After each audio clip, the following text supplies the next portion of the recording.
she's my friend. She's studying finance. She's all class in building 8, and she always go to the level 3. And this is my find the 10 point and some and 2 points. This she feel better she feel good in level 3. And then it's what I get. At first, desktop walkthrough, I think I cannot just simulate the case study. I need to focus on my project, and I need to use a more detailed map.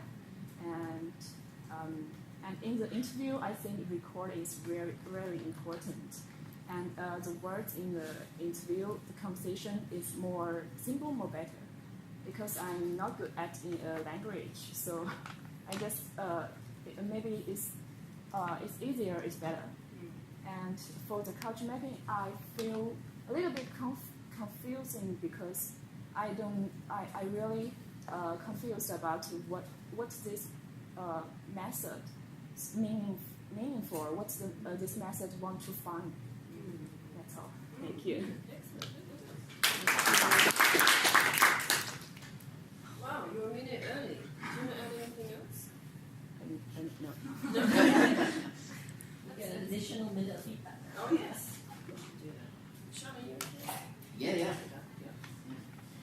So thank you. That was fantastic. And I think, so there's one thing that I just made a note about that I think cuts across the way you ended up approaching both of these methods. And I think if I'm understanding correctly, and you all should correct me if I'm wrong, this is for most of you the first time you'd be using these methods. So you're sort of experimenting with them and trying to learn them simultaneously. So I think you had this point you made that you knew to draw on, or you made decisions, I guess, to draw on the expertise of people who would know about the things you were trying to figure out. And I think that is something that we, it seems obvious on some level, but I don't think that everybody actually intuitively goes to that place. So I think sometimes so I think, for instance, the example that you gave of coming to the limitation of not knowing which of all of the restaurants to pick, and then deciding that the people who knew best are people who could tell you where they went to eat when they were homesick.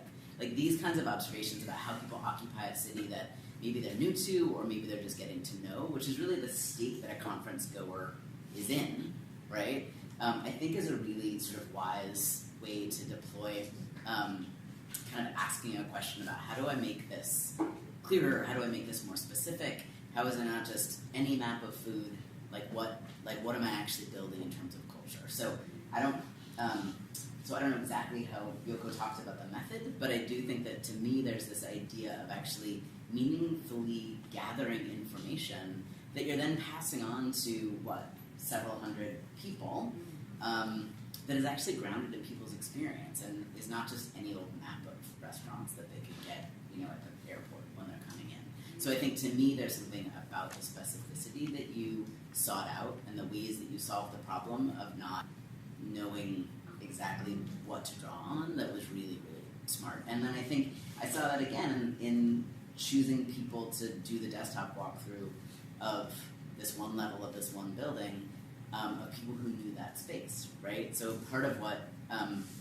you're doing by having somebody engage with that walkthrough, at least in an initial stage, is that they might be able to tell you about things that other people might not know, right? So I could look at that floor diagram and be like, well, those bathrooms look really far away, or that room looks tiny, but I don't have a physical knowledge of the space. So I think there's something really smart, again, about choosing someone who has a specified knowledge, not because they're the architect or because, but because they occupy that space on a regular basis.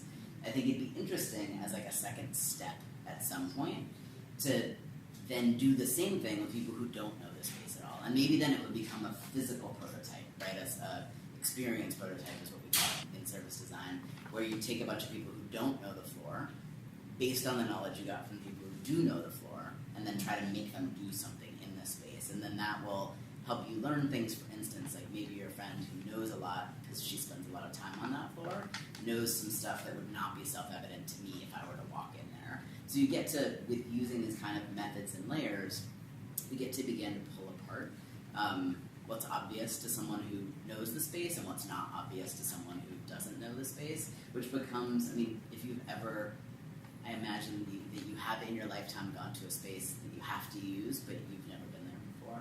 You've had that experience. Yes, maybe. Yeah.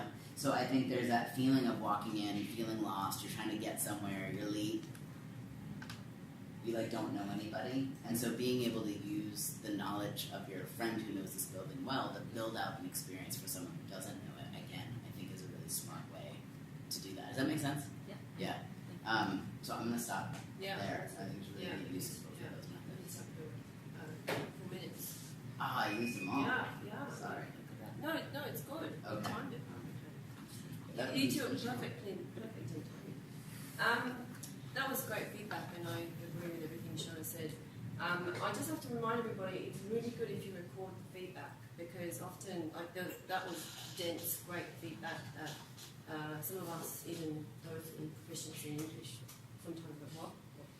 It happens all the time. So just make sure that you've got that file on you, just hit record as soon as the feedback happens. But well done. Thank you. Thanks.